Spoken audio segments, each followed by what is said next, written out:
चलिए my dear friends, can we start.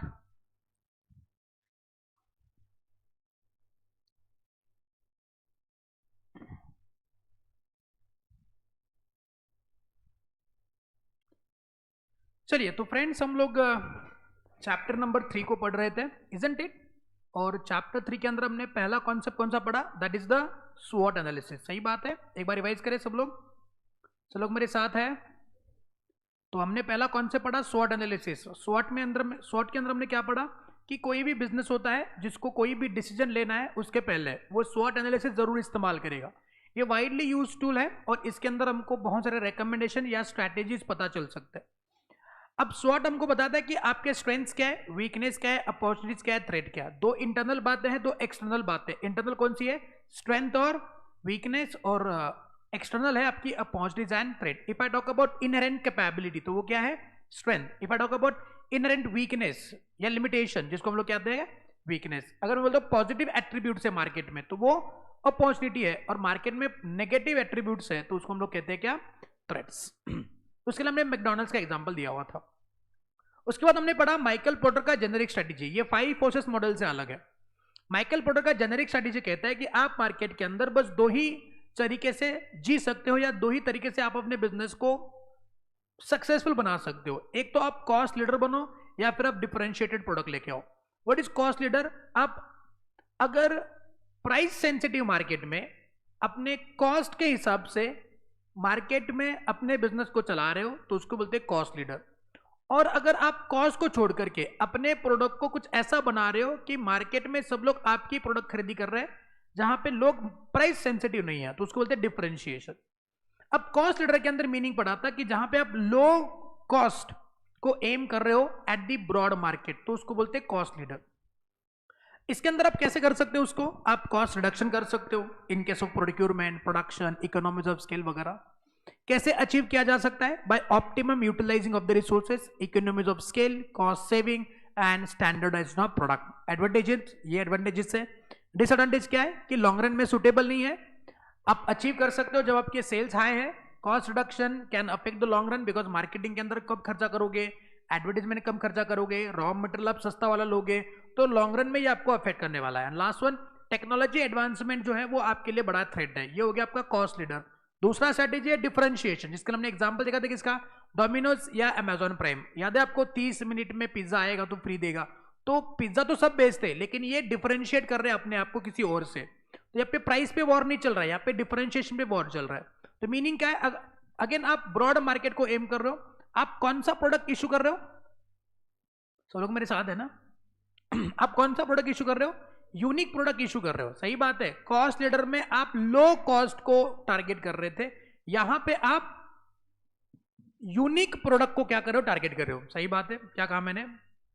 आप cost leader में लो कॉस्ट टारगेट करते हो। याद रखना वर्ड लो कॉस्ट। और डिफरेंशिएशन में यूनिक प्रोडक्ट को टारगेट करना है। ओके, अब यूनिकनेस कैसे होगा? Uniqueness could be in terms of quality, features, service etcetera. And ये आपको हायर प्राइस चार्ज करने की क्या बोलते हैं उसको? अपॉर्चुनिटी देता है। और कस्टमर आपके प्रोडक्ट से स्ट्रांगली अटैच्ड होते हैं बिकॉज उनको प्राइस से कुछ लेना देना नहीं है, उनको बस वो फीचर चाहिए। कैसे अचीव कर सकते हैं? आप अपने कस्टमर को यूटिलिटी ऑफर करिए, प्रोडक्ट का परफॉर्मेंस इंक्रीज करिए, ब्रांड इमेज बढ़ाइए, टेक्नोलॉजिकल इंप्रूवमेंट लेके आइए प्रोडक्ट के अंदर। एडवांटेजेस अगेन वो अपना माइकल प्रोडक्ट का 5 फोर्सेस वाला। डिसएडवांटेज क्या है? अगेन ये लॉन्ग रन में सस्टेन नहीं करेगा। देखिए कॉस्ट लीडर के अंदर भी डिसएडवांटेज था, लॉन्ग रन में सस्टेन नहीं होगा। डिफरेंशिएशन में भी वही डिसएडवांटेज है, लॉन्ग रन में सस्टेन नहीं होगा। प्राइस अब अगर आप हाई हाई चार्ज करते जाएंगे तो कंपनी को भी हाई हाई करते बैठना पड़ेगा। ओके, अगर कंपनी ज्यादा प्राइस चार्ज करेगी, हाई हाई प्राइस चार्ज करेगी, तो कंपनी भी क्या करेगी? क्या करेगी? मतलब उनको कस्टमर शिफ्ट हो सकते, तो कंपनी को क्या करना पड़ेगा? भाई हाई हाई करता बैठना पड़ेगा। तो हाई हाई प्रोडक्ट करेंगे तो हाई हाई करते बैठना पड़ेगा। एंड लास्ट वन, आप ऐसे कुछ डिफरेंशिएशन लेके आए जिसका कस्टमर को कुछ लेना देना ही नहीं है। बोले ये क्या डिफरेंशिएशन होता है क्या? तो उस डिफरेंशिएशन का कोई फायदा नहीं है। जैसे हमने एग्जांपल किसका देखा था इसके अंदर, कोई बताएगा मुझको कि ऐसा कौन सा डिफरेंशिएशन है जो कस्टमर वैल्यू ही नहीं करेंगे? चिप्स वाला। Very good. अरे 30 मिनट में पिज्जा आएगा तो ठीक, गर्मा गर्म पिज्जा खा सकते हैं। चिप्स का ठंडे ही होते हैं, तो 30 मिनट मिला कि 1 घंटे मिला, कोई फर्क नहीं पड़ने वाला। तो वो डिसएडवांटेज है यहाँ पे। और बेसिस ऑफ डिफरेंशिएशन क्या होगा, आप बोल रहे हो ना कब से डिफरेंशिएट होना चाहिए, डिफरेंशिएट होना चाहिए, तो आपका प्रोडक्ट डिफरेंशिएट हो सकता है, जैसे कि इनोवेटिव प्रोडक्ट्स, कस्टमर के नीड को कैटल करने वाला, R&D करके आपने जो प्रोडक्ट बनाया। Pricing depends upon the demand and supply, customer value जितना है उसके हिसाब से प्राइस लगा सकते हो। एंड लास्ट वन ऑर्गेनाइजेशन, आप अपने पावर ऑफ ब्रांड को बढ़ा सकते हो, लोकेशन एडवांटेज ले सकते हो, लॉयल्टी प्रोग्राम्स आप लॉन्च कर सकते हो जिससे आपका ऑर्गेनाइजेशन का वैल्यू बढ़े। बड़ी loyalty programme, product guarantee, warranty, इससे आप कस्टमर के मन में एक लॉयल्टी बना सकते हो, आपकी सर्विस अच्छी देख करके लॉयल्टी बना सकते हो। तो this is how the differentiation can be achieve. उसके बाद नेक्स्ट स्ट्रेटेजी थी, that is a focus strategy. अब इसके अंदर दोनों स्ट्रेटेजी आएगी। नंबर 1 कौन सा, कॉस्ट लीडर, और दूसरा डिफरेंशिएशन, जिसके लिए हमने जिसके अंदर हमने वो देखा था, क्या है वो, सेमीकंडक्टर। दिख रहा है आपको, दिख रहा है, नहीं दिख रहा है, नहीं दिख रहा है? माई जी ढूंढ रही, कहाँ पे, इधर है बेटा। ओके तो ये सेमीकंडक्टर, तो सेमीकंडक्टर जैसे मैंने कहा था कि फोकस्ड है, फोकस्ड कैसा सब लोग करेंगे, क्या है, focus focus focused, focus focus रहिए, फोकस स्वरूप, फोकस रहिए, फोकस, फोकस क्या है, फोकस कहां पे करेंगे, नीश मार्केट। कहां पे फोकस करेंगे, नीश मार्केट। कौन सा मार्केट, नीच नहीं है, कौन सा मार्केट, नीश मार्केट। किसको फोकस कर रहे हैं, नीश मार्केट। नीश मार्केट में हम लोग क्या कर रहे हैं, सुपेरियर स्किल्स, हायर एफिशिएंसी और इनोवेशन, इसको बोलते हैं डिफरेंशिएशन। अच्छा बोलो डिफरेंशिएशन क्या होता है, कम ऑन सब लोग, डिफरेंशिएशन क्या होता है, डिफरेंशिएशन क्या होता है। अच्छा काम करो ना, अपने आंखें बंद करो, क्लोज योर आइज, और फिर ऐसे करना, मतलब आंखें खोल को देखो, अभी ऐसे करना है, आंखें बंद करके, पहले आंखें बंद करो, माई जी हाथ नीचे, हाँ पहले आंखें बंद, आंखें बंद, ओके हाँ, फिर ऐसे करना है, फिर करो ऐसे, फिर करो ऐसे, ओके अभी आंखें खोलो। क्या दिख रहा है सामने, जो वही दिख रहा है ना, मतलब नीश मार्केट है। आपको कहीं देखना ही नहीं है, हाँ जी ओके। अभी देखो सब दिख रहा है, इधर उधर सब दिख रहा है, चलो अभी आंखें बंद करो, क्लोज योर आइज, चलो अभी वापस, चलो सब लोग, ओके। ऐसे हाथों को ऐसे आंखों के यहाँ पे चिपकाना है, जिनका चश्मा है वो संभाल के, थोड़ा चश्मा खराब ना हो जाए, हाँ जी हाँ चलो। अभी आंखें खोलो, क्या दिख रहा है, वही दिख रहा है जो आपके सामने है, पक्का। इसको क्या बोलते हैं, क्या बोलते हैं उसको, नीश मार्केट। क्या बोलते हैं, नीश। अब नीश मार्केट में क्या करना है, अरे मैंने बोला कि हाथ नीचे लेने के लिए, नालायक को। नीश मार्केट में क्या करेंगे, सुपेरियर स्किल्स और हायर एफिशिएंसी एंड इनोवेशन। कहां पे, इधर जो सामने दिख रहा है वो, सामने दिख रहा है वो, सामने दिख रहा है वो, उसमें सुपेरियर, हायर एफिशिएंसी एंड क्या बोलो, जोर से बोलो, इनोवेशन। अब ये 2 लोग करके दिखाएंगे हमको, ठीक है। अच्छा बताओ बेटा, फोकस स्ट्रेटेजी कैसे अचीव करते हैं, नीश मार्केट मतलब क्या होता है, सब लोग। अब ये 2 लोग करेंगे, बाकी लोग इनको देखेंगे खाली, ठीक है। चलो सब बोल, कम ऑन दोनों लोग, कम ऑन, मैं आपके साथ करता हूँ। ये क्या है, नहीं हमने एक नया तरीका निकाला है अभी, पहले आंखें बंद करनी होगी। नहीं कुछ नहीं करूंगा आपके साथ, आंखें बंद करो।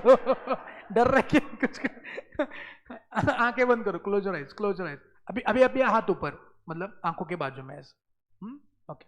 अभी आंखें खोलो, क्या दिख रहा है सामने, उधर उधर सुमुख, इसे चिपकाना है, इसे चिपकाना है, दिखना नहीं चाहिए इधर उधर, ओके हाँ। आंखें पहले, आंखें बंद, आंखें बंद, हाँ फिर हाथ लगाओ, हाँ अभी देखो क्या दिख रहा है, दरवाजा छोड़ के क्या दिख रहा है। नीश मार्केट दिख रहा है, मतलब फोकस्ड हो पक्का। सुमुख नीचे नहीं देख रहा, ऊपर ऊपर देखना। अच्छा उस मार्केट में क्या करोगे, superior skills, higher efficiency and क्या बोलो, इनोवेशन। वापस एक बार, क्या करोगे, नहीं नहीं नहीं नहीं, नहीं। क्या करेंगे, सुपेरियर स्किल्स, हायर एफिशिएंसी और इनोवेशन। वापस बात, सब लोग मदद करेंगे इनको, इनको क्या करना है, इनको क्या करना है, नीश मार्केट में जाना है, क्या लेके जाना है, superior skills, higher efficiency and come on, हाँ अभी हाथ नीचे कर सकते हो, ओके। एडवांटेज क्या है भैया, आप very very high high, very high मतलब high high premium price, very high premium prices, okay. और ये कॉम्पिटिटर वगैरह डरेंगे आपसे कॉम्पीट करने में, आएंगे नहीं।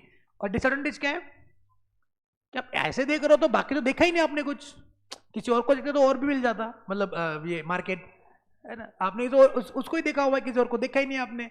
तो lack of other competitive skills in the other segments and again threat of competitor तो होगा ही होगा, चाहे जितने भी अच्छे हो आपका कॉम्पिटिटर तो आएगा आएगा। इसको क्या बोलते हैं, फोकस स्ट्रेटेजी। देन हमने पढ़ा था बेस्ट कॉस्ट प्रोवाइडर स्ट्रेटेजी, याद है आपको, वो डायग्राम याद है तुमको, तुमने बनाया डायग्राम, डायग्राम नहीं बनाया तुमने, चलो आज बनाते हैं, पहले रिवाइज करेंगे। बेस्ट कॉस्ट प्रोवाइडर मतलब क्या, सारे सारे स्ट्रैटेजी का मिल मिला के स्ट्रैटेजी है। मैंने बोला लो कॉस्ट, मैंने बोला लो कॉस्ट, मैंने बोला हाई कॉस्ट, मैंने बोला प्रीमियम क्वालिटी, मैंने बोला लो क्वालिटी नहीं, मैंने क्या बोला, बेस्ट कॉस्ट प्रोवाइडर। मतलब इसके अंदर हम लोग क्या कर रहे हैं, कोई बताएगा? लो प्राइसेस लेकिन क्या, हाई नहीं है, up scale differences, low prices and, अब लो प्राइसेस कहां से, जो मार्केट में लो प्राइस है वो नहीं, उन उन डिफरेंसेस के लिए लो प्राइस जो बाकी लोग चार्ज कर रहे हैं। लो प्राइस का मतलब ये मत समझना कि लो कॉस्ट स्ट्रेटेजी फॉलो करे, नहीं बेटा, ये कॉस्ट लो नहीं है, कॉस्ट कंपेरिटिंग टू दैट फीचर्स लो है। बात समझे? पक्का? ओके चलो वापस एक बार, यहां पे क्या क्या कर रहे हैं हम लोग, लो प्राइस माई जी, upscale differences, low price upscale differences. यहां पे हम लोग low cost low price provide कर, लेकिन देन दी कंपेरेबल प्रोडक्ट्स, उसी कंपैरिजन में जो प्रोडक्ट का प्राइस है ना, उसके कंपैरिजन में अपना प्राइस लो है, एकदम भी लो ऐसा नहीं है, ठीक है। और ये जेनेरिक स्ट्रेटेजी के 3 स्ट्रेटेजी पे डिपेंड करेगा, लेकिन सर हमने जेनेरिक में तो 4 स्ट्रेटेजी पढ़ी थी, है ना, best cost provider, sorry best cost नहीं, तो cost leader, differentiation, focus cost leader, focus differentiation, 4 पढ़ा था, आप 3 कैसे कह रहे हो?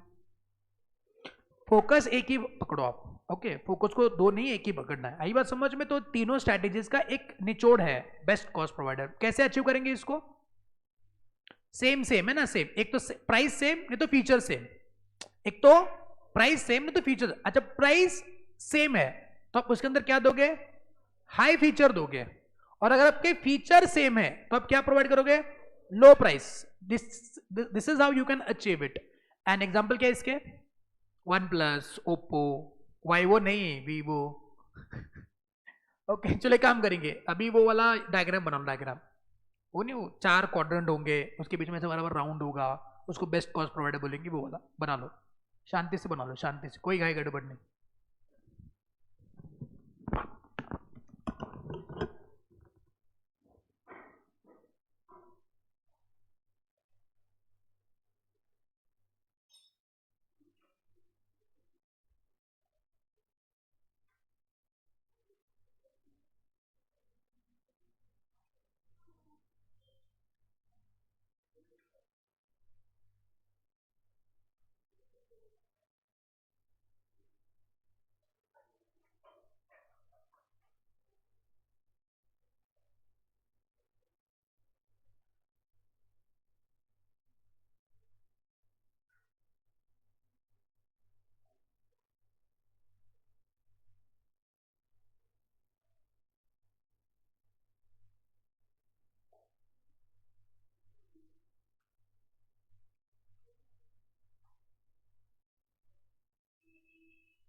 हो गया, बना लिया।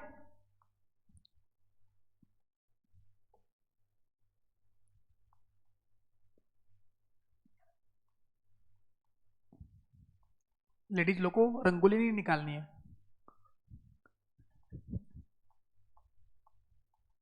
चलिए आगे बढ़ते हैं फ्रेंड्स। एक नेक्स्ट कॉन्सेप्ट पढ़ने वाले हैं जिसका नाम है कोर कॉम्पिटेंसी। जोर से बोलो क्या? अरे जोर से बोलो, अरे जोर से बोलो, प्यार से बोलो। Core competency. सी हमने एक वर्ड पढ़ा था जिसका नाम है कॉम्पिटेंसी। पढ़ा था नहीं पढ़ा था? Competency. What is competency? It is a capability, capacity, capability, I can say ability, isn't it? Well, I'm competent to complete that task. That means I'm able to complete the task. I'm competent. अब हमको पढ़ना है ऐसी competency जो core में है, core competency. अब जैसे आप 6 सब्जेक्ट पढ़ रहे हो, अब 6 सब्जेक्ट में से सारे सब्जेक्ट तो आपने करने ही करने हैं, सब में 50% तो अचीवमेंट होना ही होना चाहिए अगर आपको पास होना है। लेकिन उसमें से भी कुछ सब्जेक्ट ऐसे होंगे आपके जो आपके बड़े ही अच्छे होंगे, है ना? तो उन सब्जेक्ट को आपका कोर सब्जेक्ट माना जाएगा। मतलब you are very good at it, मतलब आप उतने अच्छे हो कि जो भी आपके आजू बाजू में लोग हैं ना, उनसे आप उस सब्जेक्ट के अंदर अच्छा परफॉर्म कर पाओगे। इसको बोलते हैं आपकी कोर कॉम्पिटेंसी। सर हम सब उस सब्जेक्ट में अच्छे हैं, तो वो कोर कॉम्पिटेंसी नहीं है, तो नॉर्मल हो गया भाई। आपके पास कुछ ऐसा स्किल सेट होना चाहिए जो आपको दूसरों से जुदा करे, दूसरों के ऊपर सुपीरियरिटी बता पाए। उसको बोलते हैं आपकी ऐसी कॉम्पिटेंसी जो आपका कोर है। हाँ, अब कोर कॉम्पिटेंसी है, but your core competency should help the other subjects. मतलब आपका core subject should help the other subject also. इसको बोलते हैं कोर कॉम्पिटेंसी। आई बात समझ में? पढ़ेंगे हम लोग, अभी जो मैंने कहा उसका डिटेल एनालिसिस होगा। लेकिन एक बात समझो कि कोर कॉम्पिटेंसी का मतलब क्या होता है? एक ऐसी कॉम्पिटेंसी जो आपको दूसरे लोगों से जुदा कर पाए, जिसकी वजह से आपको कॉम्पिटिटिव एडवांटेज आ रहा है। आई बात समझ में? पक्का? ऐसे कौन सा सब्जेक्ट है जो आप बहुत अच्छे हो, गुड एट, तो बोल सकते हैं कि इसके अंदर अच्छे मार्क्स मिल सकते हैं मुझको? Amit, hoisting, FM, accounts, accounts, FM, FM, accounts. अभी देखना है, मतलब तुमको ढूंढना है कोर कॉम्पिटेंसी तुम्हारा। अच्छा, लॉ एंड अकाउंट्स, वाह वाह, लॉ लॉ। ऐसा कोई भी सब्जेक्ट नहीं है जो कोर कॉम्पिटेंसी में? हाँ बेटा, अकाउंट्स, कॉस्टिंग, अकाउंट्स। तो जनरली आपके प्रैक्टिकल सब्जेक्ट आपका कोर कॉम्पिटेंसी होता है, because you are very good at it, you can do it, isn't it? तो ये सब्जेक्ट आपके कोर कॉम्पिटेंसी है। लेकिन ऐसा नहीं कि बाकी सब्जेक्ट में आप कुछ नहीं करोगे, बाकी सब्जेक्ट में भी कुछ पढ़ोगे, उसमें भी आप 50% तो लेके आओगे नहीं आओगे, तो इसको बोलते हैं कोर कॉम्पिटेंसी। मतलब ऐसी जगह जहां पे आप वेरी गुड एट, आप फाइन हो उसके अंदर, आप बहुत अच्छा परफॉर्म कर पाओगे। जैसे क्रिकेट के अंदर मान लो, क्रिकेट खेलते हैं सब लोग, क्रिकेट बैटिंग बॉलिंग फील्डिंग सब, सब में कोर कॉम्पिटेंसी है। वाह, तेरे को तो जड्डू के जब पास होना चाहिए फिर। क्रिकेट खेलते Sumukh, batting bowling fielding, batting core competency है। अच्छा, बैटिंग, बॉलिंग, बॉलिंग, बॉलिंग की फील्डिंग, क्या बोल रहे? Umpiring, very good. बैटिंग कर रहे हो? हाँ, ऑलराउंडर हो तू? ऑलराउंडर है? वाह वाह, मतलब स्पेक्टेटर में ऑलराउंडर होते हैं। वैसे वैसे जब इंडियन टीम खेलती है, 11 बच्चे खेल रहे हैं ग्राउंड पे, तो पता है आपको 11 बच्चों को क्रिकेट खेलना नहीं आता है। 140 करोड़ जनता को आता है क्रिकेट खेलना, उनको तो आता ही नहीं है। वो तो ऐसी गेम है ना? मान लो अभी खेल रहे हो, बोले छा ऐसा मारना चाहिए था ना उधर। मतलब उनको कोई अक्ल नहीं है। वो तो ऐसे लोग हैं जिन्होंने क्रिकेट पहली बार खेलना शुरू करा है और आपने उनको भेजा है and you are the expert, आपको सब आता है, आप वहां पे होते तो आप ऐसे ही करते नहीं, मतलब ऐसा बॉल डालना चाहिए ना यार, बाउंसर डालना, बाउंसर यॉर्कर क्यों नहीं डाल रहा है यॉर्कर, मतलब बॉलर को, बुमराह तो कुछ यॉर्कर आता ही नहीं ना उसको, बुमराह को तुमको आता है यॉर्कर डालना, फील्डिंग कर रहा है मान लो कैच एकदम जोर से आ रहा है छोड़ दिया बे यार, ऐसे पकड़ रहे हैं, ऐसा पकड़ना चाहिए ना तुम एक्सपर्ट हो उसके अंदर। तो क्रिकेट का ये सीन है। तो आप जब भी स्पोर्ट्स वगैरह खेलते हो, girls what sports you do play, कोई भी स्पोर्ट्स नहीं पक्का, वो अगर मान लो वो काउंटिंग होता, अगर मान लो काउंटिंग होता कि आप कितने बड़बड़ते हो, उसका काउंटिंग होता तो प्रोबेबली गोल्ड मेडल तो आता ही आता नहीं, कितना बड़बड़ रहे हो उसका काउंटिंग होना चाहिए, आपने कितने शब्द बोले, उस पर अगर होता तो कुछ ना कुछ तो हो जाता। तो ठीक है, मैं क्या बात कर रहा था, गेम हो गया ये हो गया, तो हर एक चीज में, हर एक काम को करने के लिए बहुत सारे एक्टिविटीज होते हैं। हाँ बेटा, हर एक काम को करने के लिए आपके पास बहुत सारे एक्टिविटीज होते हैं, लेकिन उन एक्टिविटीज में से कौन सी एक्टिविटी आपकी बेटर है, वो कोर कॉम्पिटेंस। करना तो आपको सब कुछ है। मारुति सुजुकी का कोर कॉम्पिटेंसी क्या है, माइलेज, ये उनका कोर कॉम्पिटेंसी है। वोल्वो नाम की कंपनी है, वोल्वो जानते हो, वोल्वो, वोल्वो की बस आती है, लेकिन साथ साथ उनका पैसेंजर सेगमेंट में कार भी आता है। तो वो कार सेगमेंट में बताएंगे उनका कोर कॉम्पिटेंसी क्या है, safety is there core competency. Okay, उन्होंने कितना टेस्ट करा पता है आपको, वो ऊपर से गाड़ी फेंकते नीचे, वोल्वो का वीडियो देखोगे ना आपको पता चलेगा, मतलब इतना अच्छा सेफ्टी रेटिंग है। वोल्वो कार के ऊपर बस गिरवाते हैं ऊपर जैसा, कल्टी मार देते, लेकिन गाड़ी को कुछ नहीं होता, इतना सेफ्टी अच्छा है उनका।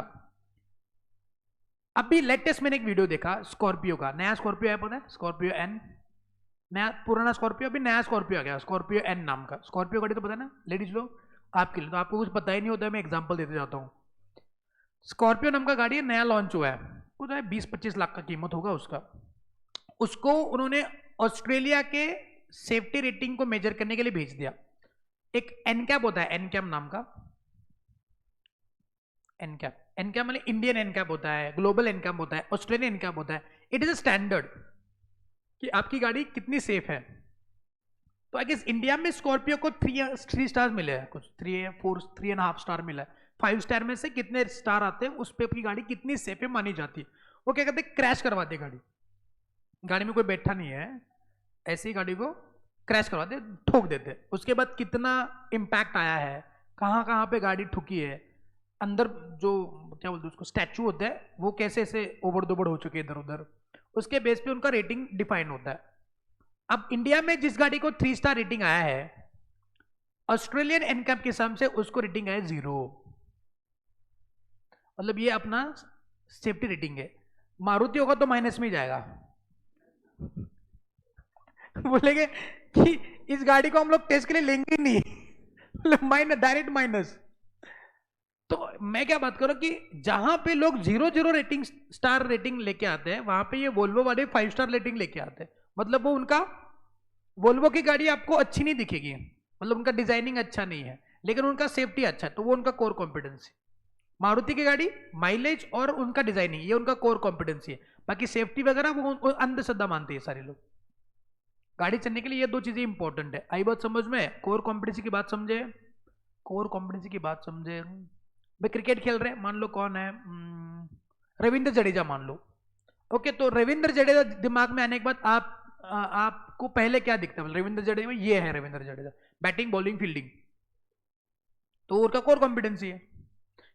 करता तो बैटिंग भी है, करता तो बॉलिंग भी है, लेकिन उसका कोर कॉम्पिटेंसी क्या है, फील्डिंग। तो करता सब कुछ है, लेकिन उस एक बहुत सारी एक्टिविटी में से ये एक्टिविटी उसकी बेटर है, कोर कॉम्पिटेंसी। बात समझे? चलिए, बहुत हो गया चर्चा इस पे। कोर कॉम्पिटेंसी क्या है, देखिए यहाँ पे सेकेंड पैराग्राफ में देखिए, competency is defined as a combination of skills and techniques rather than individual skills और अ सेपरेट टेक्निक। कॉम्पिटेंसी का मतलब क्या है, it is a combination of skills, मतलब आप 6 सब्जेक्ट्स में अपने आप को प्रिपेयर कर रहे हो, तो 6 सब्जेक्ट में कहीं ना कहीं आपके थोड़े बहुत स्किल्स तो है। ऐसा नहीं कि आपका कॉस्टिंग या अकाउंट्स आपका अगर फेवरेट है, एफएम अगर आपका फेवरेट है, तो आपने ऑडिट की पढ़ाई नहीं करी है, आपने एसएम की पढ़ाई नहीं करी, आपने लॉ की पढ़ाई नहीं करी, आपने टैक्स की पढ़ाई नहीं करी है, आप तो वो भी सब्जेक्ट की पढ़ाई कर रहे हो, तो वो भी आपका स्किल ही है। तो इन सारे स्किल्स का कॉम्बिनेशन माने कॉम्पिटेंसी, मतलब you are competent. You are competent to clear CA inter means you are good at all 6 subjects. Okay, rather than the individual skill कि नहीं सर मैं अकाउंट्स में बहुत अच्छा हूं तो लॉ में कोई कुछ नहीं आता है तो तू सीए में कॉम्पिटेंट नहीं है. तो कॉम्पिटेंट का मतलब क्या होता है, सारे एक्टिविटीज में तू कॉम्पिटेंट है, मतलब you have a skill in all this. हाँ, एक्सपर्टी स्किल है कि नहीं वो नहीं पता है, लेकिन हर एक सब्जेक्ट में स्किल तो आता है. तो कॉम्पिटेंसी का मतलब क्या होगा, कॉम्पिटेंसी का मतलब क्या होगा, it is a combination of skills rather than the individual skill. क्या बोला मैंने कोर कॉम्पिटेंसी पढ़ाया नहीं, मैंने क्या पढ़ाया, competency. What is competency, combination of skills, not a individual skills. For core competencies, it is a characteristics to have combination of skill and techniques which makes whole organization utilize these several separate individual capabilities. मतलब सबके पास कुछ ना कुछ तो skills है, उन सारे skills को एक साथ लेके आना मतलब कोर कॉम्पिटेंसी बिल्ड करना. अगर आपको कोर कॉम्पिटेंसी लेके आनी है तो आपको सारे स्किल्स का कॉम्बिनेशन करना पड़ेगा जो आपके पूरे ऑर्गेनाइजेशन को मदद करे. एग्जाम्पल, आज मान लो मैं एक ऑटोमोबाइल मैन्युफैक्चरिंग करना चाहता हूं. क्या करना चाहता हूं, तो बताएंगे प्रोडक्शन डिपार्टमेंट के अंदर, आर&डी डिपार्टमेंट के अंदर ऐसे लोग उठाऊंगा जो उनके एरिया में कोर कॉम्पिटेंसी रखते हैं. जैसे मार्केटिंग में मैं प्रोडक्शन इंजीनियर को नहीं लूंगा, मार्केटिंग में मैं एमबीए को लूंगा. तो मार्केटिंग का कोर कॉम्पिटेंसी एमबीए वाले के पास है.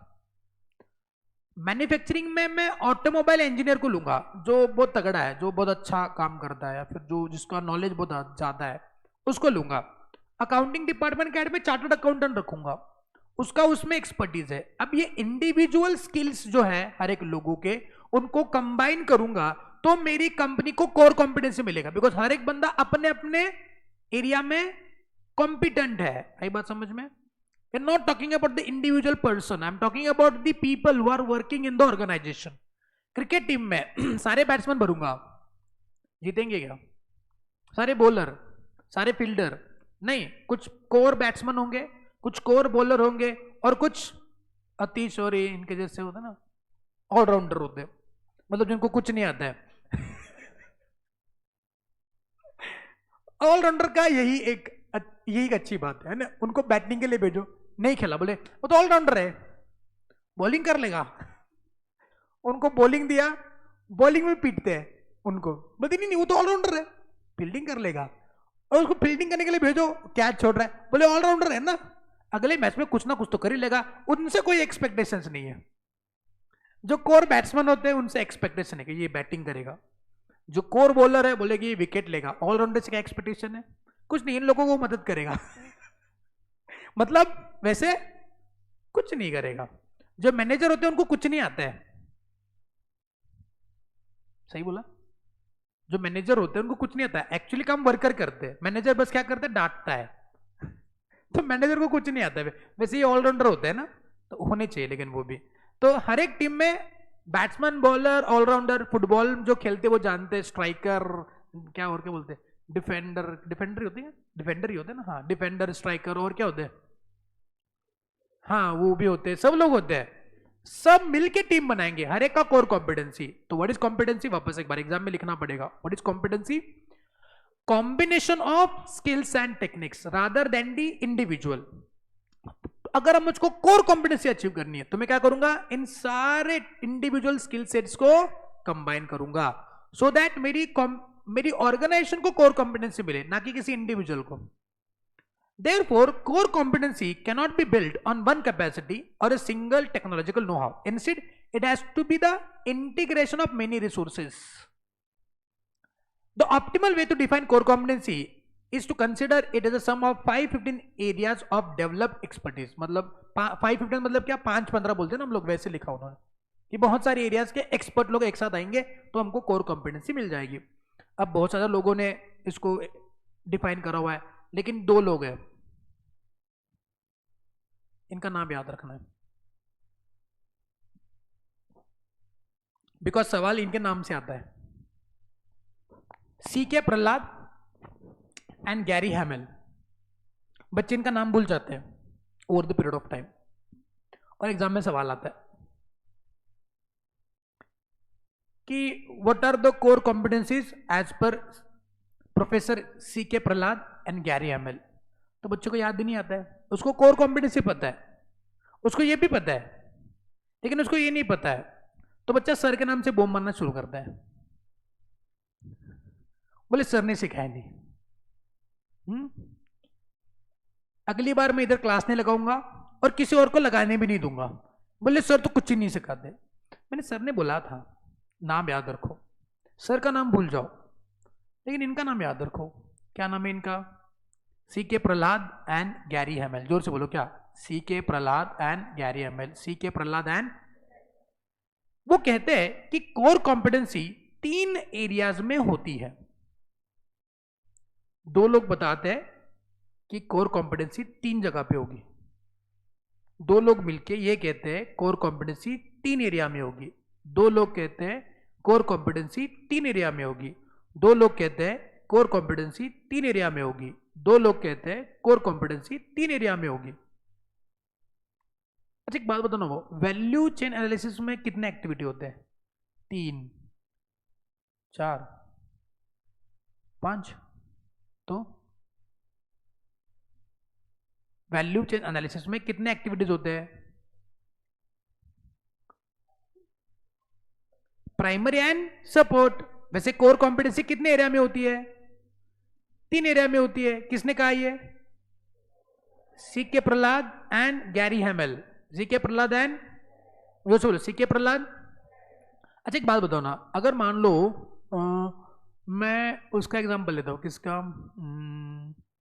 OnePlus, तो कौन सी स्ट्रेटेजी फॉलो करते हैं ये लोग? Best cost provider, are you sure? पक्का?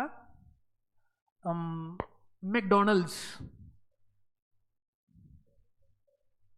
मैकडोनल्ड्स स्वॉट, श्योर?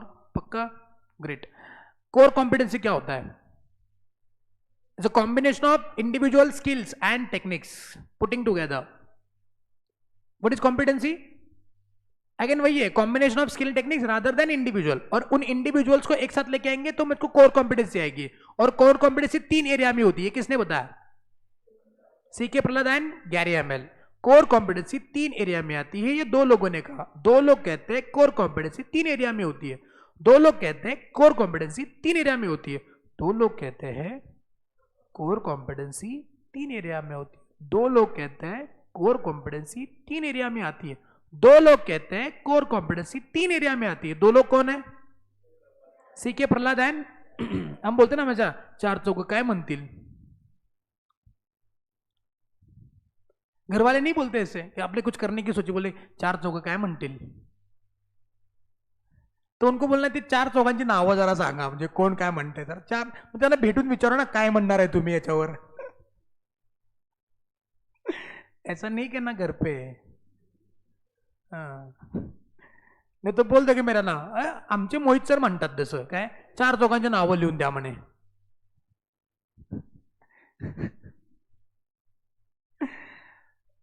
तो 2 लोग क्या कहते हैं? अरे 2 लोग क्या कहते हैं? कोर कॉम्पिटेंसी 3 एरिया में आती है। 2 लोग कहते हैं कोर कॉम्पिटेंसी 3 एरिया में आती है। 2 लोग कहते हैं कोर कॉम्पिटेंसी 3 एरिया में आती है। 2 लोग कहते हैं कोर कॉम्पिटेंसी 3 एरिया में आती है। बोलो आप।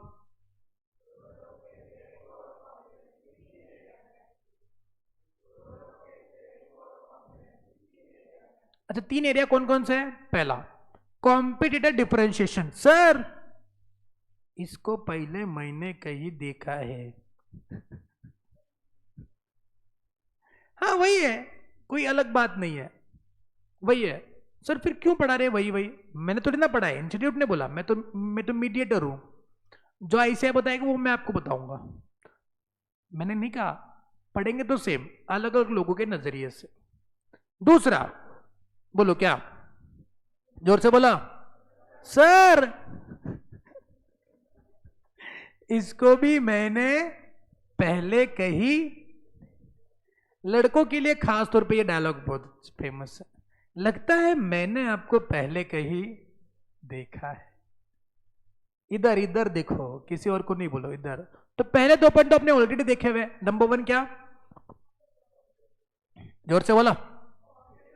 और दूसरा? पहला, दूसरा, और तीसरा ये अलग है, इसको आपने पहले कहीं नहीं देखा है, ये पहली बार देख रहे हैं।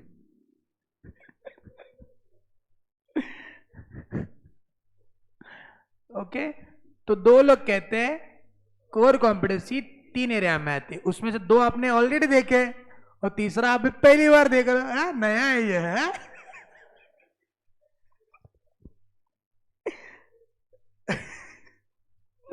ध्यान दो नालायको, अपने सब्जेक्ट को कहीं और लेके मत जाना। मैंने कहा 2 लोग कहते हैं कोर कॉम्पिटेंसी 3 एरिया में आते हैं, उसमें से 2 आपने ऑलरेडी देखे हुए और तीसरा तो पहला देखिए, कॉम्पिटिटर डिफरेंशिएशन का मतलब क्या है? Is one of the main 3 condition. वाह, पहला आ रहा है, एक बार ताली बजाओ, जबरदस्त, जोर ताली बजाओ, ताली बजाओ, ताली बजाओ। एक्सप्लेनेशन में ये लिखो, चलेगा, नो वरीज। क्या लिख रहे हो लोग कि हाँ बस बस बस बस करो, लिपस्टिक लगाओ, चलो। Is one of the main 3 condition, सबसे इंपॉर्टेंट कंडीशन। अगर मान लो आप क्या हो, आपकी कॉम्पिटेंसी यूनिक है, unique, and it is really difficult for competitor to imitate. You tell me, आज Hyundai जैसी कंपनी है, टाटा कंपनी है, क्या उनको माइलेज ज्यादा देने वाली गाड़ी बनाना नहीं आता है? कोशिश करेंगे तो कर सकते हैं। आपको क्या लगता है, कोशिश नहीं की होगी? नहीं की होगी, की होगी ना, लेकिन झेप रहा है क्या? नहीं झेप रहा है, इसका मतलब कॉम्पिटिटर इमिटेट नहीं कर सकते इस बात को। सैमसंग वाले का भी 1.5 लाख का मोबाइल है कि नहीं? 1.5 लाख का एप्पल का भी है।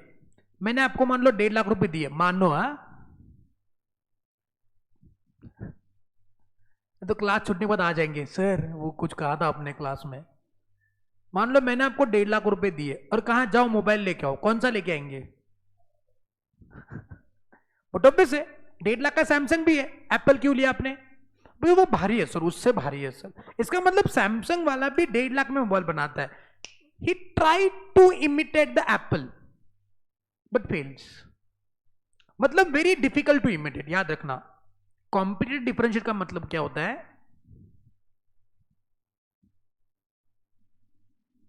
Difficult to imitate, difficult to, जोर से बोलो, अरे बोलेंगे नहीं बोलेंगे आज? It is really difficult to imitate, imitate करना डिफिकल्ट है, इसको बोलते हैं कॉम्पिटिटर डिफरेंशिएशन। प्रोडक्ट डिफरेंशिएशन नहीं, प्रोडक्ट डिफरेंशिएशन माने क्या? बोले प्रोडक्ट क्वालिटी, फीचर, हाँ इसी की बात कर रहे हैं। लेकिन अगेन आपके पास ऐसा स्किल है, ऐसी कॉम्पिटेंसी है जो कॉम्पिटिटर को इमिटेट करना डिफिकल्ट है। जैसे आपकी क्रिकेट टीम भी होगी, स्कूल में वाली होगी, कॉलेज वाली होगी, आपके दोस्तों की क्रिकेट टीम होगी। आपके क्रिकेट टीम में ऐसा कोई प्लेयर होगा, बहुत भारी जबरदस्त प्लेयर है, चलो उसके जैसा आपके ओपोनेंट टीम में कोई प्लेयर ही नहीं है, मतलब डिफिकल्ट टू इमिटेट। सही की गलत? पक्का? इसको बोलते हैं कॉम्पिटिटर डिफरेंशिएशन। हो जाएगा याद? This can provide a company an edge to compare to the competitor. It allows company to provide better, because आपके पास उतना स्किल है जो किसी के पास नहीं, तो आप बेटर प्रोडक्ट दे सकते हो और आपको कोई डर नहीं है कि आपका कॉम्पिटिटर उसको, हाँ इसका मतलब ये नहीं कि आप उसको इंप्रूव नहीं करेंगे, you still try to keep on improving the skill to sustain the competitive position. बस खत्म। कॉम्पिटिटिव डिफरेंशिएशन याद हो जाएगा। What is competitive differentiation? One of the important, यानी कि इट इज वेरी यूनिक, आपके कॉम्पिटिटर उसको इमिटेट नहीं कर पाएंगे। आप ऐसे प्रोडक्ट एंड सर्विसेज ऑफर कर रहे हो कि आपको फियर ही नहीं है कि आपका कॉम्पिटिटर उसको कभी कॉपी कर पाए। अब इसका मतलब ये नहीं कि आप छोड़ दो, you have to keep on improving your skills to be into the market. Okay, competitive differentiation याद हो जाएगा। नेक्स्ट वन क्या बोला है?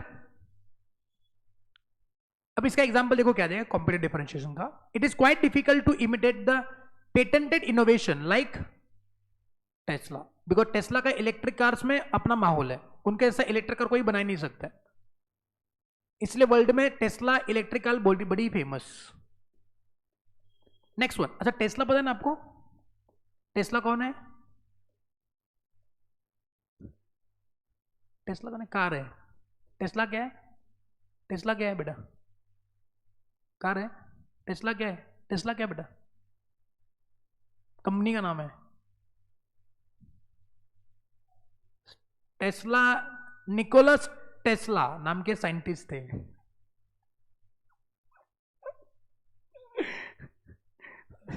कंपनी का नाम याद है, टेस्ला जी का नाम नहीं।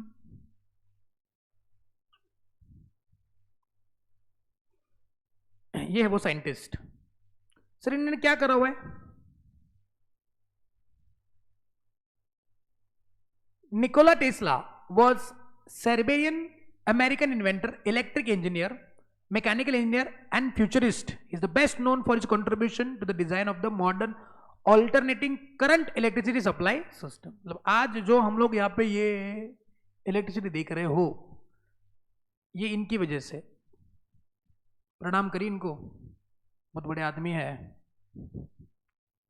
अगर ये नहीं होते तो प्रोबेबली यहाँ पे हम लोग ये इलेक्ट्रिसिटी वगैरह सप्लाई नहीं होता। अच्छा इलेक्ट्रिसिटी का क्या बोलते, इन्वेंशन किसने करा इलेक्ट्रिसिटी? थॉमस एडिसन ने दिव्याचा शोध लावला, दिव्याचा। पता था मुझको, नलायक है ना, थॉमस एडिसन का ही नाम लेंगे। ये टेस्ला ही है जिन्हें इलेक्ट्रिसिटी का इन्वेंशन करा है, सप्लाई भी इन्होंने करा हुआ है। ये इतने बड़े आदमी है, बनाते हुए है, सप्लाई भी वही करते हैं। हाँ जी, इलेक्ट्रिक करंट की इन्वेंशन इन्होंने करी कि ऐसा करंट हो सकता है। फिर उसके बाद फिर उसके अंदर और R&D हो गया, लोग नए नए इलेक्ट्रिक सोर्सेज बनाने लग गए, उनके इन्वेंटर अलग है। लेकिन इलेक्ट्रिक करंट नाम की कोई चीज होती है, जैसा नहीं आपको यहाँ पे कुछ लगा तो ऐसा करंट आता है ना, है कि नहीं?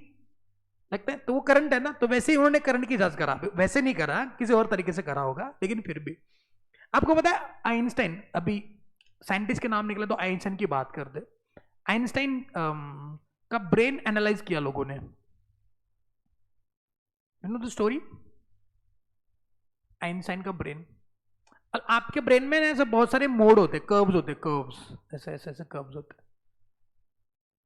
तो जितने ज्यादा कर्व्स उतना ज्यादा आपका ब्रेन का पावर। आप चेक करिए, प्रोबेबली एक सिंगल लाइन होगा।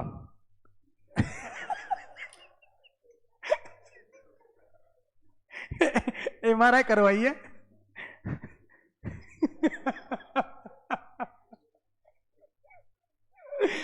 जोक्स अपार्ट, बट होते हैं हर एक के ब्रेन में वो कर्व्स होते हैं, ऐसे ऐसे ऐसे ऐसे कर्व्स होते हैं, ऐसे ऐसे ब्रेन होता है, ऐसे बीच में ऐसे कर्व्स होते हैं। तो जितने ज्यादा कर्व्स उतना ज्यादा ब्रेन का पावर। ऐसा क्यों? बिकॉज इसके अंदर इलेक्ट्रिक सप्लाई होता है। सर इलेक्ट्रिक होता है भी, करंट इलेक्ट्रिक नहीं होता है, करंट होता है, सप्लाई होता है। उससे आपके न्यूरो सेल्स होते हैं ना, छोटे छोटे सेल्स होते हैं, उन सेल से एक सेल को दूसरी सेल से वो क्या होता है, करंट सप्लाई होते रहता है। तो जितने ज्यादा कर्व्स आएंगे उतने ज्यादा सेल्स, बस हर एक खोपचे में एक सेल होता है। तो ज्यादा क्या बोलते उसको, आपका दिमाग चलेगा, फास्ट चलेगा, इंस्ट्रक्शन तेजी से दौड़ सकते। तो देखा गया कि उसके ब्रेन में ज्यादा कर्व्स है। ये कब पता चला? उसके मरने के बाद, because he knows that he is the greatest scientist of all the time. तो वो जब मर रहे थे तो उन्होंने कहा कि मेरा ब्रेन जो है वो कहीं एनालाइज नहीं करेगा। उन्होंने अपने वसीयत में, या फिर जो भी आखिरी इच्छा बोलते हैं ना, लेकिन मरने के बाद अभी इसको क्या पता चलने वाला है, इसके साथ क्या हादसे हो रहे हैं। अभी लोग भी देखो कैसे करते हैं ना, मतलब इतना बड़ा आदमी है लेकिन उसकी आखिरी इच्छा पूरी नहीं हुई, तो हमारी क्या होने वाली है। इससे समझ में आ जाता है कि लोग मरने के बाद आपका कोई वैल्यू नहीं है। लोग बोलते हैं ना कि मरने के बाद आपका नाम अमर होना चाहिए। मरने के बाद किसने देखा है भाई, क्या होने, जो भी है अभी जियो। तो उसका ब्रेन निकाला और उसका ब्रेन कुछ दिनों के लिए वैसा का वैसा रखा, तो देखा गया कि इसके अंदर कर्व्स बहुत ज्यादा है भाई। अभी एक साइंटिस्ट या एक कोई बंदा उस पर R&D नहीं कर सकता है, बिकॉज बहुत सारे लोगों का ओपिनियन चाहिए उसके ऊपर, तब जाकर के कोई एक थ्योरी प्रपाउंड होगी। तो what they did, they slides the brain into small small pieces, like we slice the bread. Probably ऊपर बैठ करके आइंस्टाइन बोलता रहेगा साला क्या तुमने ब्रेड समझा इसको कट कर रहे हो, तो कट किया और हर एक कंट्री को भेज दिया, उनके जो एक्सपोर्ट लोग हैं, तो वो फिर उन्होंने सोचा ये करा वो करा। भाई आज भी ये पता नहीं चला कि इसके ब्रेन में ऐसा क्या है, बस एक ही बात निकल करके है कि उसके ब्रेन में कर्व्स ज्यादा है, इसलिए उसका ब्रेन ज्यादा चलता है, और उसके ब्रेन का वजन कम था नॉर्मल लोगों के ब्रेन से, उसका वजन कम था क्योंकि उसमें कांदे बटाटे कम है ना। अपने इसमें बटाटे का वजन ज्यादा होगा प्रोबेबली, जो वजन ब्रेन का वजन कम होगा वो ज्यादा तेज, ऐसे होता है, मतलब पूरे बॉडी को वो ज्यादा, ऐसे चीते का अगर ब्रेन देखोगे तो उसका वजन कम होता है, शेर का वजन उसका वजन ज्यादा होता है, बिकॉज वो मूविंग फास्ट नहीं सर, उसका वजन ज्यादा होता है इसके लिए हाँ, तो वो बॉडी का जो स्ट्रक्चर है ना वो ब्रेन से ही डेवलप होता है, इसीलिए अब देखो पंछी वगैरह देखो, उनका तो ब्रेन मतलब ग्राम में नहीं मिलीग्राम में होगा, कितने फास्ट है, एकदम फास्ट जाते हैं वो इधर से उधर, इसीलिए तो जिसका ब्रेन का वजन कम होता है उसके बॉडी मूवमेंट भी फास्ट होते हैं क्योंकि उसके इंस्ट्रक्शंस फास्ट होते हैं। तो ये साइंटिस्ट का नाम निकला, तो ये तो Tesla, Tesla again Nikola Tesla, बड़े साइंटिस्ट है, करंट का इजाज करा है उन्होंने, आज हम लोग इलेक्ट्रिसिटी देख रहे हैं उनकी वजह से, और उनको ट्रिब्यूट करके टेस्ला नाम की कंपनी बना दी है। क्या नाम है टेस्ला की फाउंडर का, वो तो पता है ना, मतलब जिसने उसके नाम पे कंपनी बनाई उसका नाम पता है, लेकिन जिसके नाम पे कंपनी बनाए उसके बारे में हमको कुछ नहीं पता। ग्रेट, तो टेस्ला याद रखना, हम बात कर रहे थे दो लोगों ने तीन एरिया में कोर कॉम्पिटेंस होता है ये बताया। पहला बंदा कौन सा था, निकोला टेस्ला सी के प्रहलाद और गैरी हैमेल, कहा तीन जगह पे, पहले तो आपको पता है, और तीसरा आपने पहली बार देखा है। पहला कॉम्पिटिटर डिफरेंशिएशन, दूसरा कस्टमर वैल्यू, और तीसरा application to the other market. अब दूसरा समझते हैं कस्टमर वैल्यू, ये क्या चीज होती है भाई, what is customer value? When purchasing a product or service, it has to deliver a fundamental benefits to the end customer in order to meet the core competency. It will include all skills needed to provide fundamental benefit. The service of the product has to be real impact to the customer as the reason to choose the purchase them. If customer choose the company without impact, then competency is not the core competency. मतलब customer आपको किसी भी चीज पे खरीदी करते, भाई कोई तो लेना है ले ही लो, कोर कॉम्पिटेंसी नहीं है। कस्टमर आपको किसी स्पेसिफिक चीज के लिए खरीदी कर रहे हैं तो उसका कोर कॉम्पिटेंसी है। जैसे मतलब मिसल खाते हैं सब लोग, मिसल खाते हैं, मिसल पक्का कहाँ पे खाते हो, घर पे छोड़ के बोलना है, नाही सर आम्ही घरातच खातोय वगैरे असलं काय नाही, ते घरातला चिवडा राहिलेला त्यात आपण मटकीची आमटी टाकली म्हणजे तो मिसळ होत नाही, दिवाळीतला चिवडा संपला घरातला सगळ्यांच्या, अभी है का तो अपने मिसल करके खाया नहीं खाया, नहीं खाया, आज ट्राई करो, वैसे कल छुट्टी आहे कॅन ट्राय इट नाही का, काय मोडाची आमटी करायची आणि ते टाकायची बघ झालं। मम्मी ने ऐसे ट्रिक्स अपनाए कि नहीं अपनाए आपके ऊपर? ट्रिक्स नहीं होते, ये हाथ से होते आपके साथ, बोले खाओ मिसल खाओ बोलते। तो मिसल खाते आप सब लोग, मिसल खाते कहाँ खाते मिसल, जनरली यूजुअली कहाँ मिसल खाते बेटा, मिसल घर पे खाते हैं, मिसल खाती नहीं तो कहाँ खाते, कहीं भी जहां भी मिले वो भी खा लेते। वाह माई जी क्या करते मिसल, मिसल नहीं, वाह वाड़ा मिसल खाते, यूजुअली मिसल बोलो तो वाड़ा मिसल जाते हो आप, वाड़ा मिसल आप सब एक जगह भी जाते हो क्या, एक साथ खाते हो क्या, हाँ ग्रेट, तो वाड़ा मिसल कलम्बा में जाते हैं, हाँ वाड़ा मिसल, नो मिसल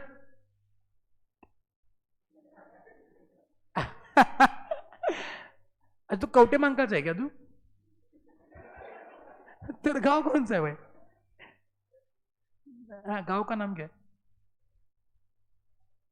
कर्नाटका में है, वाड़ा मिसल, वाड़ा मिसल का नाम बहुत ज्यादा आ रहा है यहाँ पे, तो वाड़ा मिसल, वाई यू चूज वाड़ा मिसल, मिसल तो हर जगह पे मिलती है, अच्छी होती है एकदम भारी होती है। व्हाट इज द पर्टिकुलर चीज कि बहुत ऐसा तीखा होता है, तीखा होता है, तीखा, क्वालिटी भी अच्छी होती है। अच्छा पाव का क्वालिटी नहीं, नहीं पाव का क्वालिटी कैसा होता है, सॉफ्ट होता है कि एकदम कड़क होता है, एकदम सॉफ्ट होता है ना, सॉफ्ट में ही मजा है ना, फिर नहीं तो क्या कड़क पाव खाएंगे, साइड पाव खाते नहीं, नॉर्मल पाव खाते हो। अब जो मैं पूछ रहा हूँ ना उनको, वो एट्रीब्यूट्स पूछ रहा हूँ उनको कि एक्चुअली है क्या उनके बीच में, क्वांटिटी होते बोल रही है लोग। तो जब भी मिसल खाएंगे तो वाड़ा मिसल चूज करेंगे, इसका मतलब it is providing what value to them. Simple बात है। अगर आप लोग जैसे ये लोग खाते हैं ना मिसल करने, कहीं भी खा लेंगे सर, उसमें क्या है, तो उसको हम लोग एट्रीब्यूट नहीं बोलेंगे, उसको कॉम्पिटेंसी नहीं कहेंगे। आपके कंपनी को अगर लोग एवं ही चूज कर रहे हैं बिना किसी सोच समझ, तो आपका कॉम्पिटेंसी नहीं है, बिकॉज कोई फर्क नहीं पड़ रहा है। लेकिन अगर आप चूज कर रहे हैं तो वो आपका कोर कॉम्पिटेंसी है। Next, if customer just chosen the company without this impact, the competency is not the core competency. It will not affect the company's market position. The essence is that consumers should have value differentiated offer. Without it, the core competency does not make any sense. तो ये मसाला था, ऊपर वाली बातें याद रखना है। Next आएगा क्या बोलो, एप्लीकेशन ऑफ द कॉम्पिटेंसी। अब देखिए, आज ऐसा नहीं है कि मैं कोर कॉम्पिटेंसी अचीव कर लूंगा तो बस एक ही एरिया में अपना काम कर रहा हूं। मेरी कोर कॉम्पिटेंसी ऐसी होनी चाहिए कि किसी और मार्केट में जाऊंगा वहां पर भी मेरे को कोर कॉम्पिटेंसी मिलना चाहिए। एग्जाम्पल के तौर पे अच्छा मान लो कि कोई रेस्टोरेंट इंडस्ट्री है। अब रेस्टोरेंट इंडस्ट्री आप कोल्हापुर में बहुत अच्छा चल रहा है, उनके 2-3 प्रोडक्ट है जो 2-3 डिशेज बहुत अच्छा चलती है। अगर आज ये उठ करके पूना में चले गए, सुना, पूना में चले गए, पूना में भी उतने ही जोरों शोरों से चलते हैं, तो फिर उनका कोर कॉम्पिटेंसी। मैं नहीं मानता तुम कोल्हापुर में अच्छे हो तो कोर कॉम्पिटेंट हो। मैं तब मानूंगा जब तुम किसी भी मार्केट में चले गए और वहां पे तुमने अपना बोलबाला बना दिया, तो कोर कॉम्पिटेंट है। बात समझे? पहले तो कंपटीटर से डिफरेंशिएटेड हो तो कोर कॉम्पिटेंट हो तुम। दूसरा, कस्टमर को वैल्यू प्रोवाइड कर रहे हो तो कोर कॉम्पिटेंट हो तुम। और तुम्हारी कोर कॉम्पिटेंसी दूसरे मार्केट में चलती है तो कोर कॉम्पिटेंट हो तुम। दिलों में अपनी बेताबियां लेके चल रहे हो तो जिंदा हो तुम। नहीं, वो द नॉइज ऑफ इंडिया, जो voice of India, Farhan Akhtar, उसने कहा ना, ये वही है ना डायलॉग कुछ, तो दिलों में अपनी बेताबियां लेके चल रहे हो तो जिंदा हो तुम, मगर अगर कुछ होता है। तो वैसे ही कॉम्पिटिटर से डिफरेंशिएट हो तो कोर कॉम्पिटेंट हो तुम। दूसरा, कस्टमर को वैल्यू प्रोवाइड कर रहे हो तो कोर कॉम्पिटेंट हो तुम। और तुम्हारी कोर कॉम्पिटेंसी बाहर के मार्केट में चलती है तो तीनों होनी चाहिए, तीनों होना चाहिए, तभी कोर कॉम्पिटेंट। तीनों एरिया में पाई जाएगी। अगर तीनों में से एक भी नहीं तो तुम कोर कॉम्पिटेंट नहीं। सर मेरा प्रोडक्ट बहुत अच्छा चलता है, कॉम्पिटेंस बहुत है, लेकिन बाहर के मार्केट में जाओ कोई पूछता भी नहीं तुमको, तो तुम कोर कॉम्पिटेंट नहीं हो। बात समझे? 2 लोगों ने बोला 3 एरिया में कोर कॉम्पिटेंसी आता है। वो 3 एरिया कौन सा है? पहला, दिलों में अपनी बेताबियां लेके चल रहे हो तो जिंदा हो तुम। मतलब क्या? कंपटीटर डिफरेंशिएशन है तो जिंदा हो तुम, कोर कॉम्पिटेंट हो तुम। दूसरा, कस्टमर को वैल्यू प्रोवाइड कर रहे हो तो जिंदा हो तुम। और अपनी कोर कॉम्पिटेंसी बाहर के मार्केट में चलती है तो कोर कॉम्पिटेंसी। वापस एक बार बोलो। 2 लोग बोलते 3 जगह पे कोर कॉम्पिटेंसी। वो 2 लोग कौन है? सीके प्रहलाद और गैरी हैमेल। बताएंगे वो क्या बोलते हैं। दिलों में अपनी बेताबियां लेके चल रहे हो तो जिंदा हो तुम। बोलो, अरे बोलो, कवि ने काय म्हणलंय? क्या बोला? दिलों में अपनी बेताबी लेके चल रहे हो तो जिंदा हो तुम। बोलो रे, बोलो। अरे इससे ट्यून आएगा। कम ऑन, 1 2 3 स्टार्ट। Come on.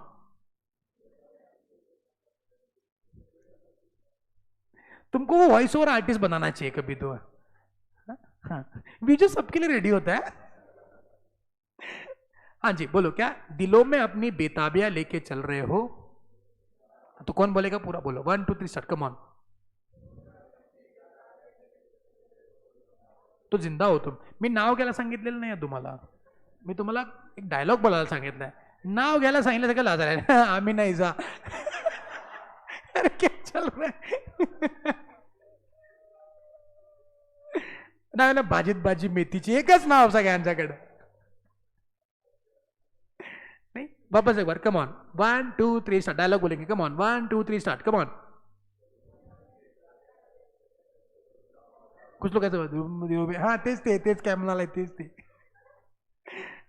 थोड़ा सा फील है ना, फील आना चाहिए अंदर से। ओके चलो, कम ऑन। 1 2 3 स्टार्ट। Come on.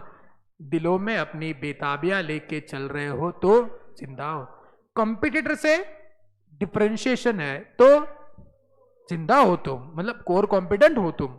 दूसरा, कस्टमर को वैल्यू प्रोवाइड कर रहे हो तो जिंदा हो तुम, मतलब कोर कॉम्पिटेंट हो तुम। और तुम्हारा कोर कॉम्पिटेंसी दूसरे मार्केट में चलता है तो देखो यहाँ पे the last condition refers to application of competency in other market. Core competency must be applicable to the whole organisation. To the it cannot be only one particular skill or specialized area. Therefore, although some special capability would be essential or crucial for the success of the business, मतलब कोई एक activity बहुत important होती है जिसके अंदर आप बहुत गुड एट हो, it will not be considered as core competency if it is not fundamental from the whole organization point of view. The core competency is the unique set of skills and expertise which will be used throughout the organization to open up potential markets to be exploited. मतलब ये ऐसा skill set है जो आपको नए नए market में potential देता है. अब कहीं भी जाइए हो जाएगा काम. सर कि मारुति सुजुकी किसी एक स्टेट में चलता है, हर एक स्टेट में चलता है भाई. उनकी गाड़ियां बाहर के मार्केट में भी चलती है, जापान में भी चलती है सुजुकी. आई बात समझ में? पाकिस्तान में भी चलती है, नेपाल में भी चलती है, एशियन कंट्रीज में उनका बोलबाला है. आई बात समझ में? ओके. तो क्या कहा? कोर कॉम्पिटेंसी 3 एरिया में होती. किसने कहा? 2 लोगों ने कहा. वो 2 लोग कौन से हैं? और गैरी हैमेल. क्या कहते हैं? दिलों में अपनी बेताबियां लेके चल रहे हो तो जिंदा हो तुम. बस हो गया. ये याद है तो ये याद हो जाएगा. हाँ जी, चलो लिखने का काम करें. अच्छा, लास्ट वाला का एग्जाम कंडीशन का एग्जाम्पल उन्होंने दिया है HUL का. Marketing and sales is the core competency of HUL. HUL has used its resources to form marketing related capabilities that in turn now allow it to market the product in the ways that the superior of those competitors. Because of this core competency, HUL is capable of launching new brands in the market successfully. Example हो गया Walmart का. Walmart focuses on lowering its operation cost. Cost advantage is the cost advantage that Walmart has created for itself has allowed the retailer to price goods lower than most competitors. The core competency in this case derived from the company's ability to generate the large sales volumes, allowing company to remain profitable with the low profit margin. तो HUL का core competency क्या है? Marketing. कहीं पे जाएंगे वो लो price पे ही अपने प्रोडक्ट को बेचेंगे. बिकॉज मैंने एक प्रोडक्ट बनाया, मैं HUL को दूंगा. देखो HUL का बिजनेस मॉडल क्या है? HUL कुछ बनाता नहीं है. जैसे व्हील साबुन है, व्हील तो व्हील साबुन व्हील खुद बनाएगा, देगा किसको? HUL को. अब HUL का मार्केटिंग इतना अच्छा है कि वो व्हील खुद मार्केट करता तो खर्चा जितना आता ना उससे कम खर्चे में कर देगा. तो व्हील को प्रॉब्लम क्या है? व्हील बोल रहे हैं मेरे को तो कैसे भी करके प्रोडक्ट अपना कस्टमर तक पहुंचाना है. तो व्हील हो, कोलगेट हो या फिर और कोई और हो, वो जाएंगे HUL के पास, निरमा बिरमा वाले, बोले कि ये मेरा प्रोडक्ट है, आपके जगह पे लेके जाओ, आप अपने प्लेटफॉर्म पे उसको मार्केट करो. आप जैसे मार्केट करना है, क्या करना है, ये रहा खर्चा. वो बोलेंगे इतना इतना खर्चा आएगा तो उतना पैसा मैंने देना है. मान लो 1 साल का खर्चा 1000 करोड़, वो बोलेंगे यही काम मैं आपको 500 करोड़ में करके देता हूं. तो वैसे ही व्हील के 500 करोड़ बच गए. इसलिए प्रोडक्ट देखो, market manufactured by so and so, marketed bye HUL, marketed bye ITC, ये उनका बिजनेस मॉडल है. तो मार्केटिंग उनका क्या है? बोलो कोर कॉम्पिटेंसी है. कहीं पे जाएंगे अच्छा मार्केटिंग कर सकते हैं, तो उनके पास ये कोर कॉम्पिटेंसी है. आई बात समझ में? चलिए फटाफट लिखना शुरू कर दे. हाँ, इसके अंदर और एक टॉपिक आता है क्राइटेरिया वाला, लिखने के बाद उस पर जंप करेंगे. हाँ जी, चलिए.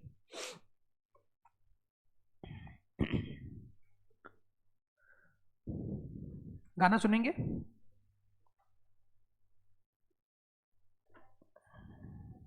हेडिंग देना कोर कॉम्पिटेंसी.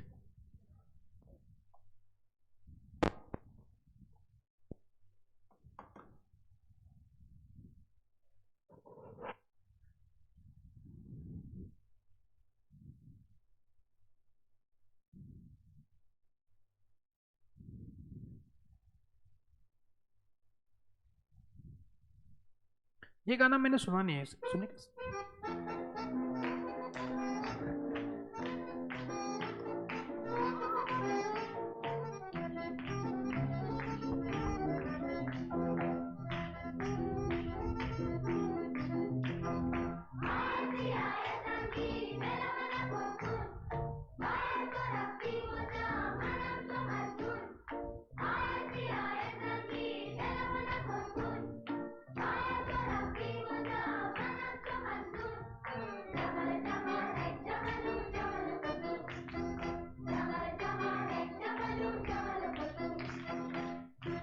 इसमें 3 क्वेश्चन आते हैं. पहला क्वेश्चन मीनिंग,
खड़े बिच डांग खड़ के ओ तक हो गई लड़ाई भारी। अर्जन वैली ने ओ अर्जन वैली ने ओ पैर जोड़ के गंडासी मारी। अर्जन वैली ने ओ पैर जोड़ के गंडासी मारी।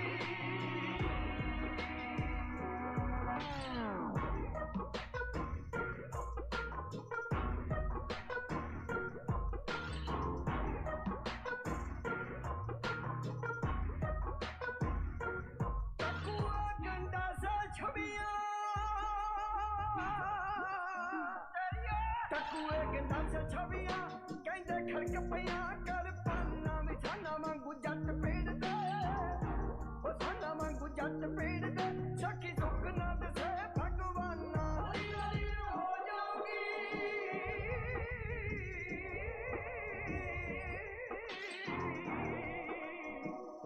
होली होली हो जाऊंगी कहते बजरों की फुलकारी। अर्जन वैली ने ओ पैर जोड़ के गंडासी मारी। अर्जन वैली ने ओ पैर जोड़ के गंडासी मारी।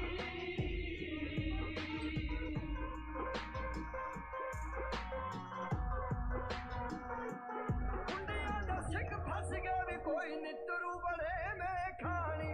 धरती दा खून डुलिया भी जिम तिड़ के करे जो पानी। ओ शेरा वांगू यार खड़ के ओ शेरा वांगू यार खड़ के वैली नाल सी जना दे यारी। अर्जन वैली ने ओ पैर जोड़ के गंडासी मारी। अर्जन वैली ने ओ पैर जोड़ के गंडासी मारी।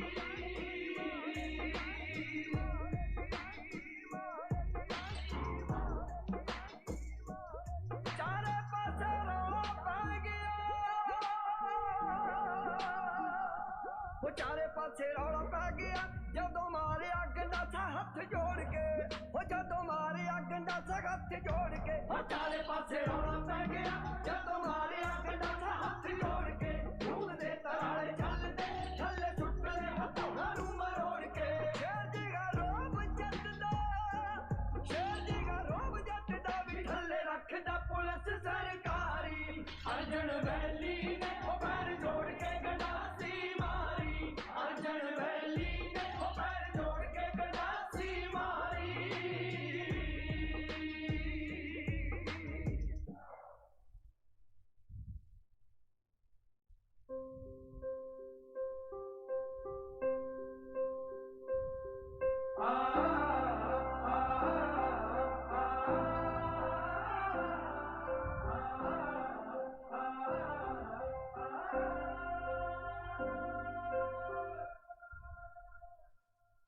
बदला ने नी पाया है ओ बदला ने नी पाया है। ओ जिदा इंतजार सी अज रब्बा यही दिन आया है। ओ जिदा इंतजार सी अज रब्बा यही दिन आया है। बड़ा मौत से पाला मेरा ओ बड़ा मौत से पाला मेरा। या आज मैं रहूंगा या सामने वाला मेरा। या आज मैं रहूंगा या सामने वाला मेरा। ये जलते सूरज से ये तेज हवा है ये जमाने से तेरे लिए आएंगे बचाएंगे तुझे डूब जाने से। ओ रहना तेरे साथ है मैंने ओ चुन तेरे हाथ है मैंने। ओ पूजा तेरी करनी है हर दिन रात है मैंने। ओ यूं ही रोने नहीं दूंगा ओ यूं ही रोने नहीं दूंगा मैं जब तक जिंदा तुझे कुछ होने नहीं दूंगा। ओ सब कुछ ही मिटा देंगे ओ सारे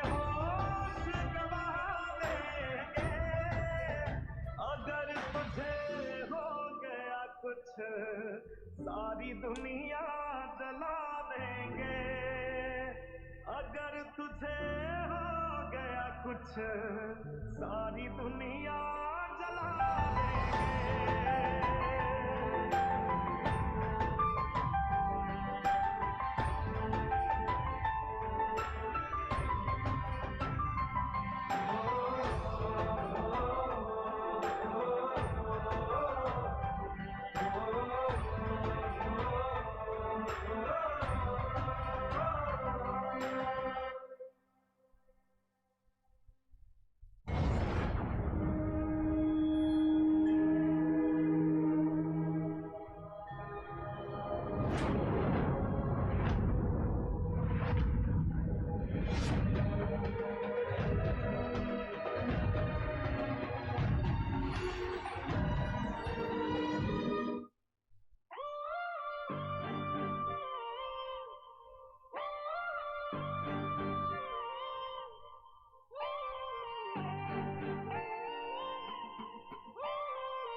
छुआ तूने और बह गया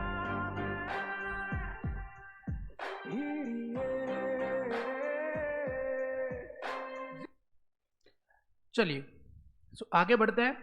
कोर कॉम्पिटेंसी में लास्ट क्वेश्चन जो है वो है criteria for building the core competency, कि आप कोर कॉम्पिटेंसी को कैसे बिल्ड कर सकते हो। सी यहाँ पे 4 स्टेप्स है या 4 ऐसी क्राइटेरियाज है जहां पे कोर कॉम्पिटेंसी जो है वो बनाई जा सकती है। नंबर 1 है इट मस्ट बी वैल्यूएबल। क्या बोलो? इट मस्ट बी, अगर आप वैल्यूएबल हो तो आप कोर कॉम्पिटेंट हो। दूसरा, इट मस्ट बी रेयर। क्या बोलो? Again it must be very difficult to imitate by the others, rare होना चाहिए। Next one again it must be costly to imitate, again एक पॉइंट, दूसरा एक पॉइंट बोला हुआ है। And last one non सब्स्टिट्यूटेबल।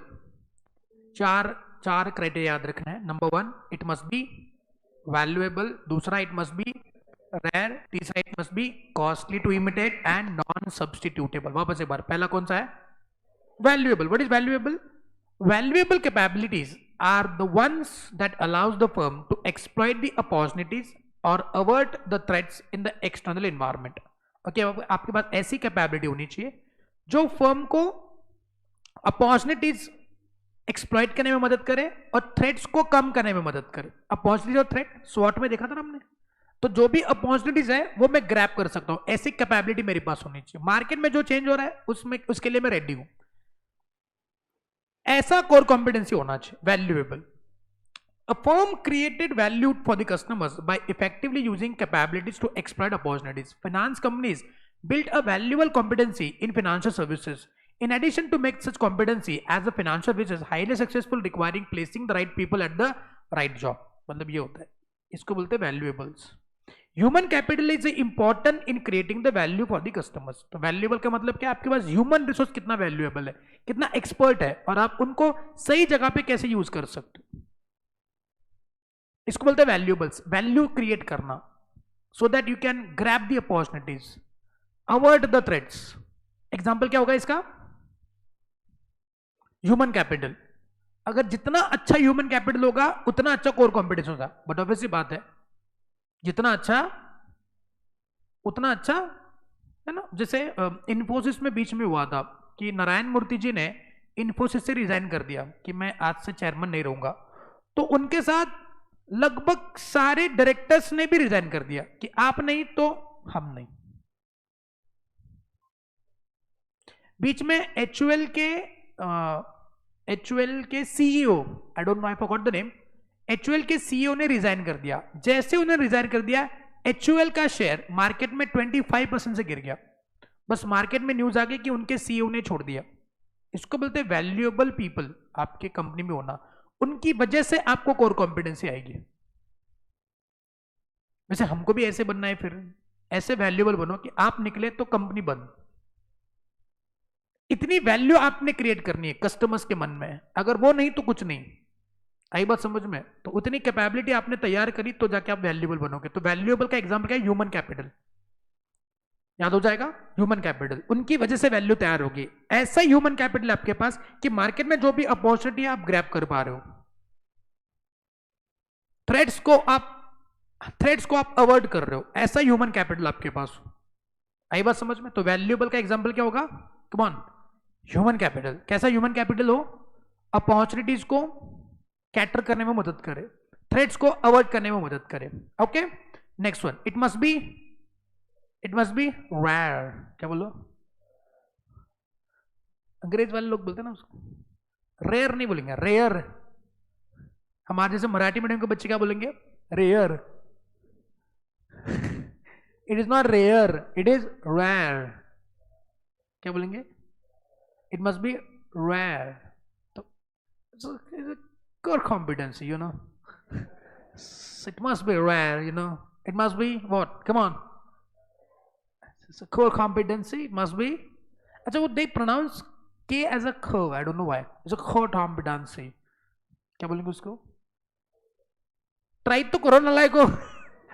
क्या बोलते हैं उसको? It is what? A core competency, and it must be rare. Sir रो रहा है कोई? क्या बोलते हैं उसको? वो बिल्ली नहीं होती, बिल्ली।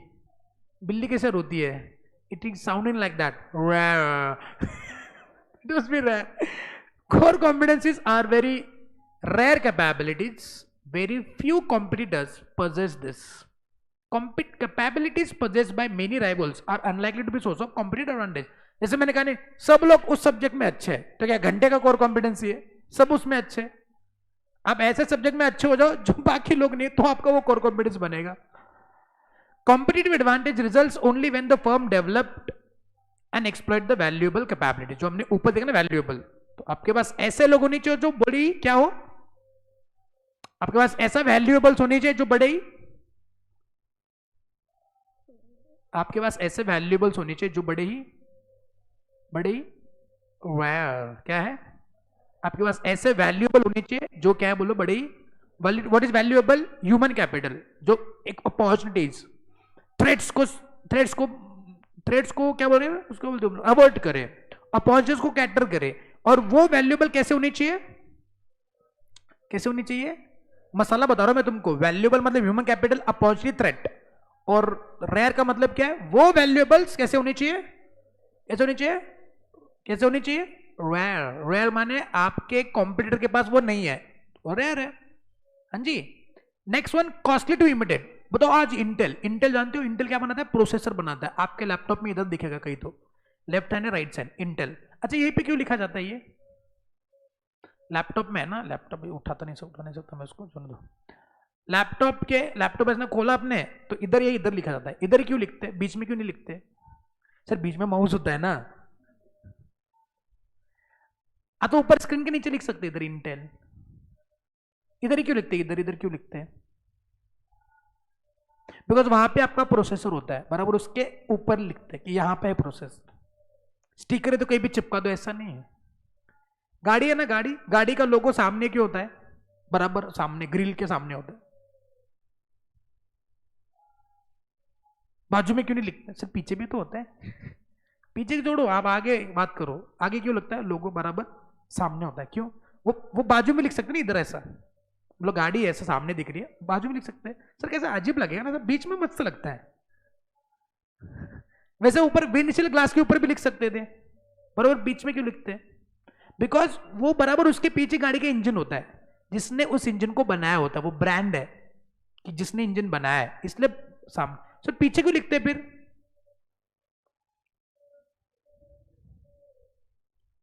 I'll get back to you on this.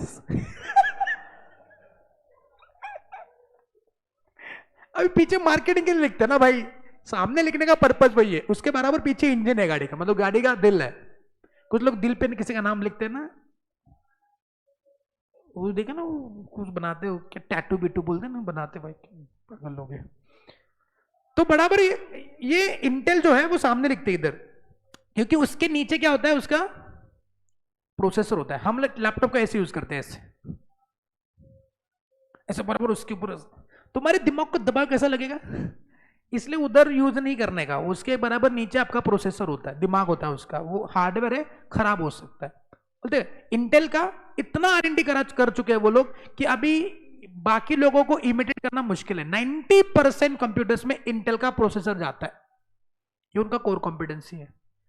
Competitor आएगा प्रोसेसर बनाने की कोशिश करेगा नहीं, आसूस भी है, आसूस भी प्रोसेसर बनाता है, लेकिन उनके प्रोसेसर ज्यादा बिकते नहीं है। It is really costly for बाकी लोग to imitate the Intel's strategy. Okay, चलिए नॉन सब्सिट्यूट को हम लोग कल के लेक्चर में, परसों के लेक्चर में पढ़ लेंगे। ओके, चलिए थैंक यू सो मच।